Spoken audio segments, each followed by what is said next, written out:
खुलुमबाय स्टुडिअ आं रबिन बसुमतारी कसुगाव ब्लक कमिटिनि सिङाव थानाय गासै प्राइमारिनि बुथ कमिटिनि सुबुंफोरजों लोगोसे लोगो हमलायनाय हाबाफारि खुंफुंदों।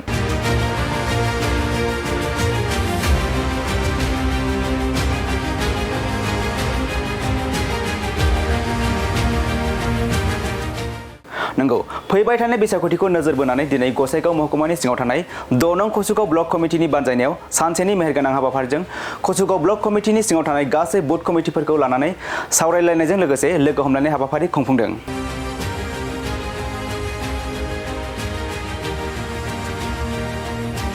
मख'जाथावदि लोगो हमलायनायजों लोगोसे गावसोरनि दोलोखौ माबोरै गोरा खालामनांगौ आरो फैबाय थानाय बिसायख'थियाव UPPL हिसाबै माबायदि बाहागो लानांगौ बेफोरनि सोमोन्दै गोबां आरो गोथौ बाथ्राफोरजों सावरायलायनायबो जायो। बे हाबाफारियाव गाहाय आलासि महरै बाहागो लायो रोनगोरा नार्जारी, BTCनि बुंथिगिरि कातिराम बर', मन्त्रि उरखावगोरा Brahma, MLA Jiron Basumatary, MLA Lawrence Islary, रेवरेवा नार्जिहारी, MCLA माधव छेत्री आरो राजु नार्जारीजों लोगोसे गुबुन गुबुन बिबानाव थानाय गासै दैदेनगिरिफोरा बाहागो लादों। जोंना सेन्ट्रेल कमिटि UPPL मोनसे थांखि लादों 2 तारिख जुन बे दिनै बेनिफ्राय 14 तारिख जुनसिम जोंनि 40 जे BTR नि समस्ति दङ मोनफ्रोमबो समस्तियावहाय बुथ सन्मेलन बुथ कमिटि वार्कारफोरनि मोनसे लोगो हमलायनाय सावरायलायनाय मोनसे मेल खुंनाय जादों। दिनै मोनब्रै समस्तियाव लानाय जादों। बे जाहैबाय जोंनि दतमा समस्ति, कसुगाव समस्ति, सराइबिल समस्ति आरो फकिराग्राम समस्ति मोनब्रैयाव लानाय जादों। गाबोनहाय क'क्राझार जिल्लानि 6था समस्तियाव लानाय जादों।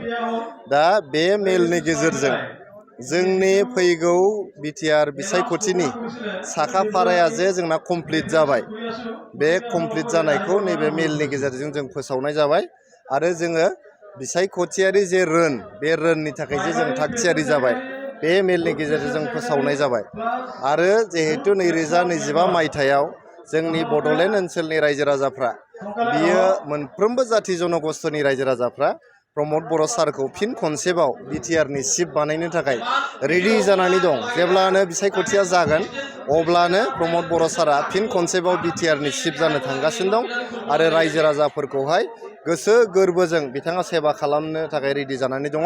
जों UPPL नि जायफोर मावथिफोर दङ साधारन जोंबायदि मावथिफोरा बिथांखौ फिन खनसेबाव चिफ बानायनो थाखाय BTR नि 40था समस्तिनि 40थायावबो गोख्रोङै हाबा मावनानै हारसिङैनो सरकार दानो थाखाय जोङो सिगां लांगासिनो दङ।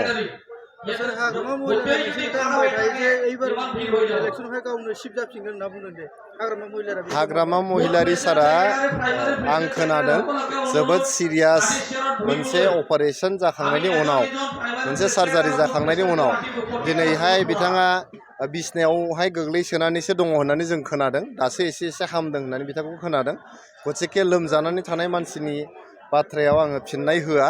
बिथाङा जाहाथे थाबैनो मोजां जानानै ओंखारबोनो हायो, बिथाङा राजखान्थियाव जाहाथे खामानि मावफैनो हायो, हाग्रामा महिलारी सारा जाहाथे गोग्गो देहा लानानै अपोजिशननि रल लाफैफिननो हायो बेखौनो आं नै इसोरनाव आर'ज गाबदों।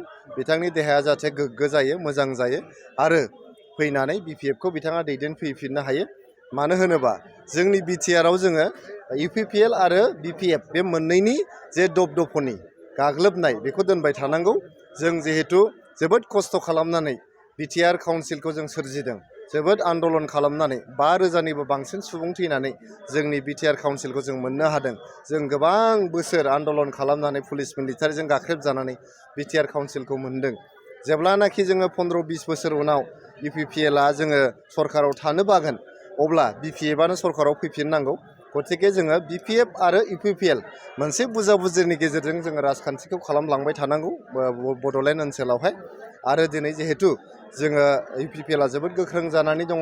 प्रमद बर' सारा दिनै 4 बोसोर जोंनि बड'लेण्ड ओनसोलनि रायजो राजाखौ सेवा खालामगासिनो दङ आरो फिन खनसेबाव जोङो प्रमद बर' सारखौ जोंनि BTR नि चिफ बानायनानै जोंनि ओनसोलनि सोरगिदिं जौगानायनि हाबाफारि मावनो थाखाय बिथांनो जोङो दायथ' होनांगौ आरो जोंनि इयुन जोलैखौ सिगांथिं लांनांगौ आरो जोंनि बड'लेण्ड ओनसोलखौ पृथिबिनि साबसिन ओनसोलफोरनि गेजेराव मोनसे ओनसोल जोङो बानायनांगौ।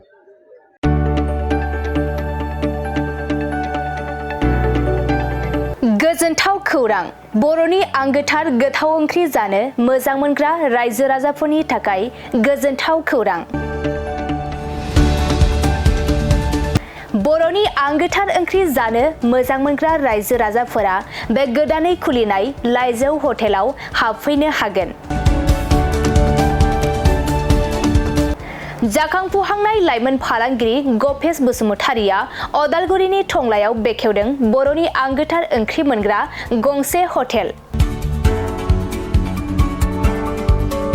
अदालगुरि जिल्ला टंलानि मिउनिसिपाल बर्ड मावख'नि साखाथियाव गोदानै बर'नि गोग्गो जानाय आदारनि गंसे लाइजौ मुंनि हटेल बेखेवदों। अदालगुरि जिल्लानि सिङाव थानाय फालांगिरि नोगोर टंलायाव गोदानै खुलिनाय बे लाइजौ हटेलाव बर'नि दोरोङारि जाग्रा आदारजों लोगोसे गोबां जाग्रा आदारफोरबो मोननो हागोन। गोदानै बेखेवजानाय बे लाइजौ हटेलाव अमा बेदर, बोरमा, लकेल ना, साम', नारजि, अनला खारै, थास', मैथा आरो नाफाम आरो गोबां आइटेमफोरखौ मोननो हागोन। बेनिखायनो नोंथाङाबो अदालगुरि जिल्ला टंला लामाजों थांलाय फैलाय खालामोब्ला बे गोदानै खुलिजानाय लाइजौ हटेलाव हाबनानै बर'नि दोरोङारि गोथाव जाग्रा आदारफोरखौ जालांनो हागोन।